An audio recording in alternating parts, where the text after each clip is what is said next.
चालू कर दिया। हेलो माय डियर स्टूडेंट्स, आज हम लोग पढ़ेंगे ग्रामर। क्या पढ़ेंगे? ग्रामर। आज हम लोग सभी चीज का उच्चारण करेंगे।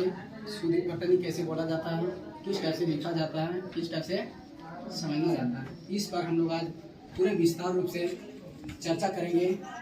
जो भी विद्यार्थी अभी तक नहीं पहुंच पाए हैं, कृपया पहुंचने का प्रयास करेंगे। ठीक है, स्टार्टिंग करें बच्चे लोग। चलो, आज का जो हम लोग क्लास करेंगे वो व्याकरण का रहेगा। किसका रहेगा? व्याकरण का।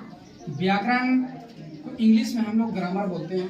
क्या बोलते हैं? ग्रामर। ये सभी लोगों का पता होना चाहिए। आज हम लोग बचपन से पढ़ते आ रहे हैं ग्रामर, व्याकरण, ग्रामर, व्याकरण बचपना से हम लोग पढ़ते आ रहे हैं, इसलिए भुलाना इसको नहीं है। आज पकड़ के रखना है, माइंड में सेटिंग करके रखना है कि आने वाले समय तक भी नहीं भूलेंगे। ठीक है, चलो आज हम लोग बात करेंगे व्याकरण किसे कहते हैं, व्याकरण का मतलब क्या होती है, व्याकरण का अर्थ क्या होता है, इस पर हम लोग पूरी तरह से चर्चा करेंगे।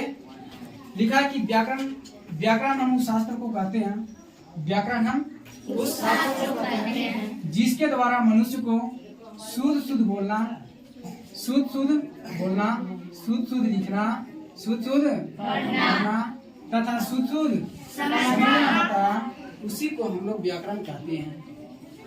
क्या कहते हैं? व्याकरण शुद्ध बोला जाता है, शुद्ध लिखा जाता है, शुद्ध पढ़ना जाता है और शुद्ध समझते हैं, इसी को हम लोग व्याकरण कहते हैं। जैसे मधु खाना बना रही है, क्या ये शुद्ध वर्तनी है? मधु क्या कर रही है? खाना बना रही है। क्या ये सेंटेंस तुम लोगों का सही लग रहा है? तो ये शुद्ध वर्तनी हो गया। कैसा वर्तनी बाबू? शुद्ध वर्तनी ये हो गया। इसके बाद दूसरा एग्जांपल लेते हैं। लड़के मैदान पर खेलता है, क्या ये शुद्ध है? नहीं। क्या ये शुद्ध वर्तनी है? नहीं। इसको हम लोग शुद्ध करेंगे, ये हो गया अशुद्ध। क्या हो गया? अशुद्ध वर्तनी। कैसा वर्तनी? अशुद्ध वर्तनी। इसको हम लोग शुद्ध करेंगे तो होता है कि लड़के मैदान में खेलते हैं, लड़के मैदान में खेलते हैं। ऐसा नहीं करना है कि लड़के मैदान पर खेलता, ये सारी क्या है? अशुद्ध, शुद्ध नहीं है। सारी शुद्ध नहीं है, अशुद्ध माना जाता है। अब हम लोग बात करते हैं, व्याकरण की बात कर रहे हैं हम लोग। व्याकरण के 3 अंग होते हैं, 3 types of grammar. 3 types of grammar. पहला जो टाइप्स होती है उसको हम लोग बोलते हैं शब्द विचार। क्या बोलते हैं? शब्द विचार। वर्ण विचार। पहला जो बोलते हैं इसको होता है वर्ण विचार। क्या होता है? वर्ण विचार। दूसरा जो होती है वो होता है शब्द विचार। क्या होता है? शब्द विचार। तीसरा जो बोलते हैं इसको बोला जाता है वाक्य विचार। यही तीनों पर हमारा जो आधारित है, जो व्याकरण के पार्ट्स जो होते हैं वो 3 पार्ट्स होते हैं। 3 टाइप्स ऑफ ग्रामर। व्याकरण के 3 अंग होते हैं। पहला जो होता है वर्ण पर आधारित है, दूसरा जो होते हैं वो शब्द पर आधारित होते हैं और जो तीसरा होता है वो वाक्य पर आधारित होता है। हम लोग जब किताब पढ़ते हैं तो इसी 3 पर फोकस करते हैं। सबसे पहले वर्ण बताओ कि अक्षर से और छोटी क्या चीज हो सकता है? पद होता है। क्या होता है? अक्षरों के अंदर अगर हम जाते हैं उससे भी अगर छोटा देखते हैं तो पद होता है। तो हम लोग किताब जो बुक रीडिंग करते हैं तीनों पर आधारित करते हैं। सबसे पहले वर्ण हम लोग सीखते हैं। वर्ण मतलब जो एक टाइप से जो लेटर होते हैं, जैसे क्या होते हैं? क्या होते हैं? क्या। उसके बाद क्या होते हैं? उसके बाद क्या होता है? उसके बाद क्या होता है? उसके बाद क्या होता है?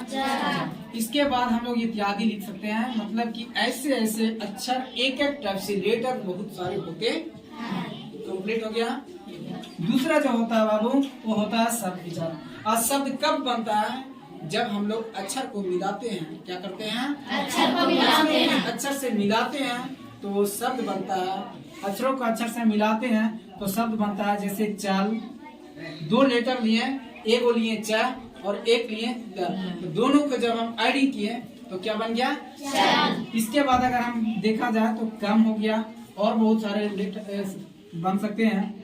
उसके बाद कुछ भी बना सकता है। मतलब जहाँ 2 लेटर को जोड़ते हैं वो क्या बनता है? शब्द बनता है। 3 लेटर को जोड़ते हैं शब्द बनता है। 4 लेटर को जोड़ते हैं शब्द बनता है। क्या बनता है? शब्द बनता है। समझ में आया सब? अब हम लोग बात करेंगे तीसरा, व्याकरण के तीसरा टाइप्स जिसका नाम है सेंटेंस। क्या नाम है? सेंटेंस। वाक्य विचार। वाक्य पर विचार करेंगे। ये समझ में आया तुम लोग के कि एक अक्षर दो अक्षर को जब हमने जोड़ते हैं तो शब्द बनती है। क्या बनती है? शब्द बनती है। जब हम शब्द को जोड़ते हैं तो वाक्य बनता है। क्या बनता है? वाक्य। शब्द को हम लोग जोड़ते हैं तो सेंटेंस हम लोग क्या बताए थे, एक बार बोलो। शब्द कोई भी बोलो।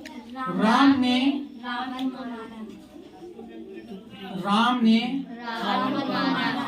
रावण को मारा। ये सेंटेंस हो गया। इसको हम लोग ना शब्द बोलेंगे ना वर्ण बोलेंगे, इसको वाक्य बोलना है। क्योंकि ये जो आधारित जो है एक वाक्य में है। सेंटेंस एक वाक्य में है। कितने वाक्य में? एक वाक्य। राम ने रावण को मारा। राम ने रावण को मारा। पुलिस आने के सूचना मिलते ही चोर भाग गया।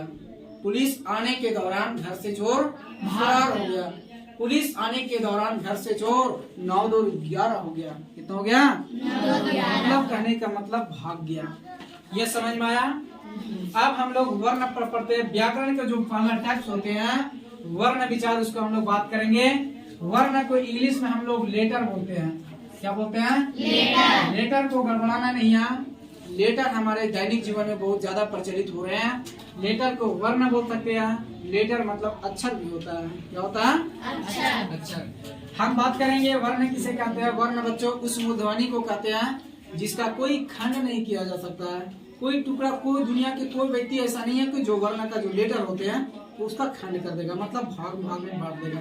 किसी को पावर नहीं है इसको हिला सकता है, किसी को नहीं है।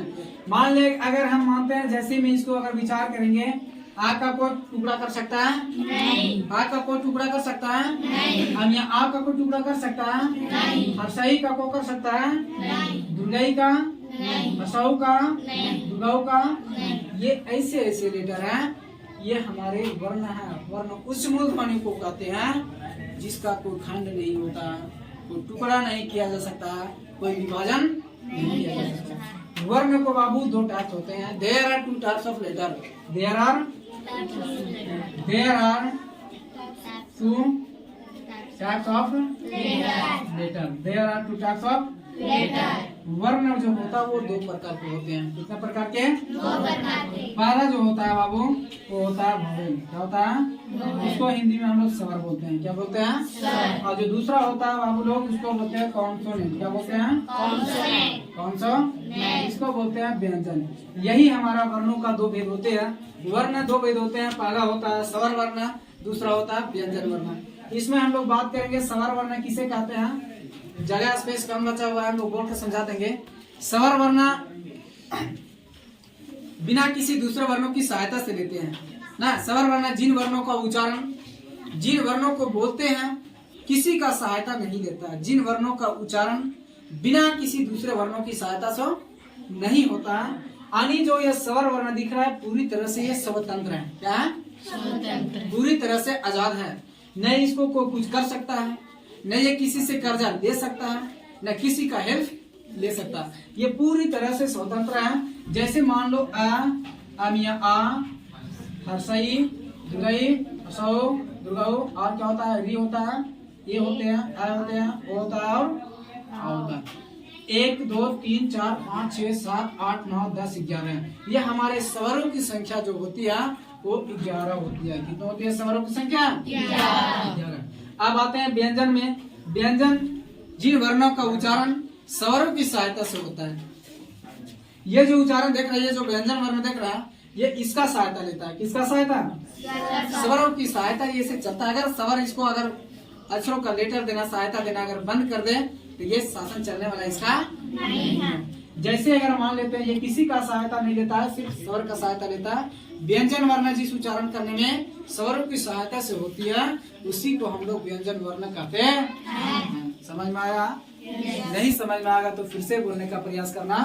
यहाँ लिखा है कि जैसे में अगर हम व्यंजन के लिखते हैं तो क होती है। क्या होती है? क बोल के देखो तो आकार आएगा।